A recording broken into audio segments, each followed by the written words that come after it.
Hermanos,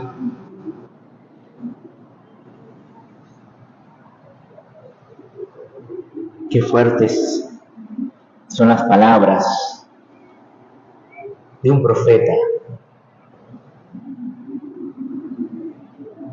Le dice Esteban a los ancianos, a las autoridades religiosas, de las autoridades judías y a los escribas. Recordemos, los escribas eran los que copiaban los textos bíblicos para que en las sinagogas hubiera textos que se pudieran proclamar. Y le dice duros de cerviz. ¿Qué es la cerviz? Es la nuca. Interesante porque ¿qué significa ser duro de cerviz? Es como una persona que anda así con la nuca tiesa.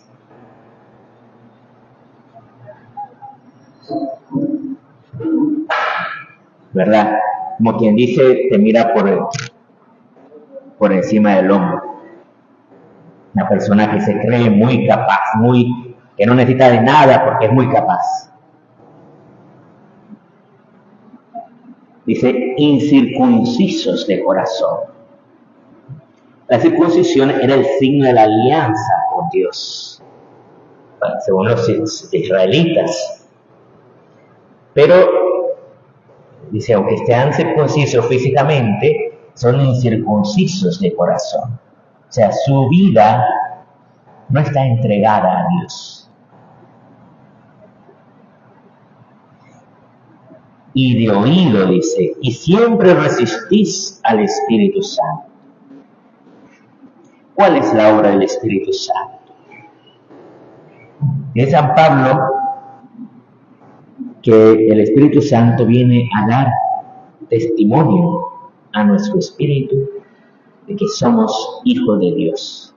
Y si hijos, también herederos, o herederos con Cristo. Pero, dice, ellos han rechazado el Espíritu Santo.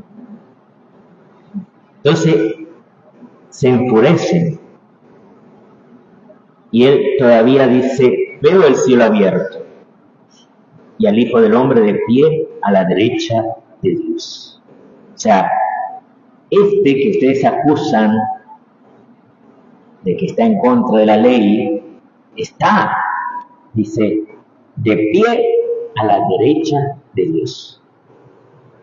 O sea que Dios le ha dado una dignidad, por eso está de pie ante Dios. O sea, toda persona humana debe estar de rodillas ante Dios. Toda criatura debe estar de rodillas ante Dios. Pero Jesús dice, está de pie. Entonces se lanzan y, tapándose los oídos, lo empujaron fuera y lo apedrearon. Fíjense cómo hay una serie de pecados contra Esteban. Primero, hay el pecado de la mentira, porque habían contratado 2 falsos testigos. Después estaba también el pecado de la envidia, que lo habían entregado por envidia. Habla también del pecado de rabia, o sea, la ira. Y finalmente, lo matan. Lo matan. O sea, hay una serie de pecados de las personas que le rodean, que se acumulan sobre él. ¿Y qué hace? ¿Qué hace Esteban? Dice 2 palabras. Una, iba repitiendo, Señor Jesús, recibe mi espíritu. Porque ya sentía que iba a morir. Señor Jesús, recibe mi espíritu. Y 2, dice, no les tengas en cuenta este pecado. Cuando ya no tiene fuerza, dice, cayendo de rodillas, láncete el grito. No les tengas en cuenta este pecado. Fíjense que son 2 palabras que son las mismas palabras que había dicho Jesús en la cruz. Por eso se le llama a Esteban el protomártir, el primer mártir, que imita a Jesús en esto, que pide que no les tengan en cuenta ese pecado. Y con esas palabras expiró. Fíjense, hermanos, ¿de dónde le viene a Esteban el poder perdonar a aquellos que lo están matando? Cierto que Él les habló con fuerza, pero no les habló con odio. No les habla con odio. Es como cuando alguien te regaña porque hiciste algo mal, pero no por odio, sino para que tú puedas cambiar, puedas mejorar.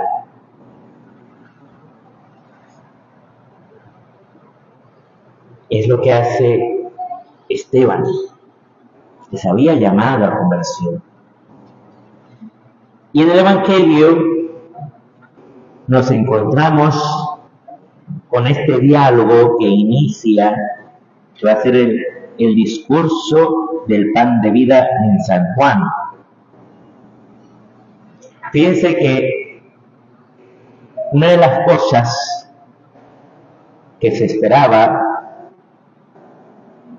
del Mesías es que iba a ser, primero, como el profeta que Moisés había anunciado, en primer lugar. Al mismo tiempo, así como Moisés había hecho este milagro del maná, así, en cierto modo, tenía que ser un milagro similar el Mesías, dar un maná, un pan del cielo.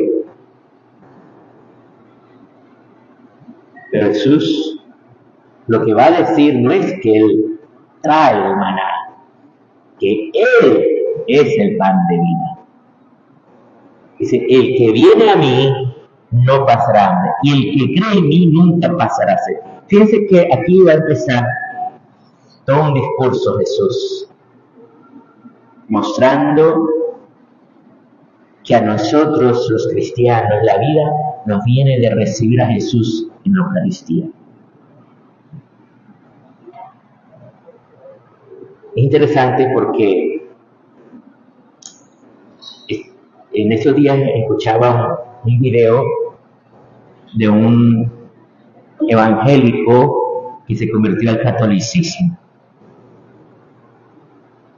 En su proceso de conversión, dialogaba con un católico y le preguntaba, ¿y dónde habla eso de la Eucaristía en la Biblia?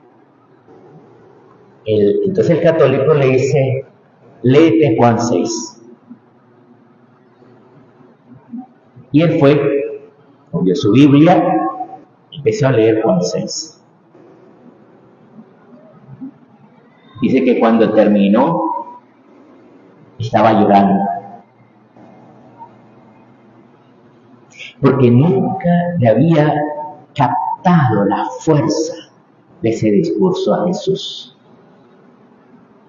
Él mismo decía que muchas veces dentro de las iglesias evangélicas, al menos donde él estaba, esos pasajes se leían, pero no se comentaban. O lo pasaban muy por encimita.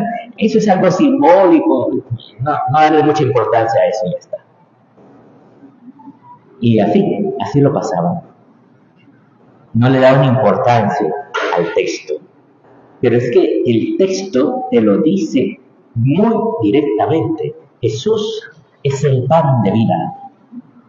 Jesús es un pan, o sea, un pan para comer. Cierto que está bien si tú llegas y te pones de rodillas delante del sagrario y rezas una hora santa o todas las horas que quieras. Eso es maravilloso. Pero fundamentalmente Jesús ha quedado en la Eucaristía para alimentarnos. Ojalá que podamos recibir a Jesús. Qué pena me da cuando las personas que vienen a la misa no comulgan.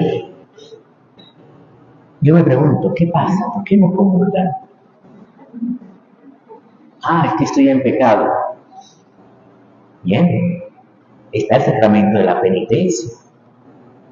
Puedes volver a Jesús.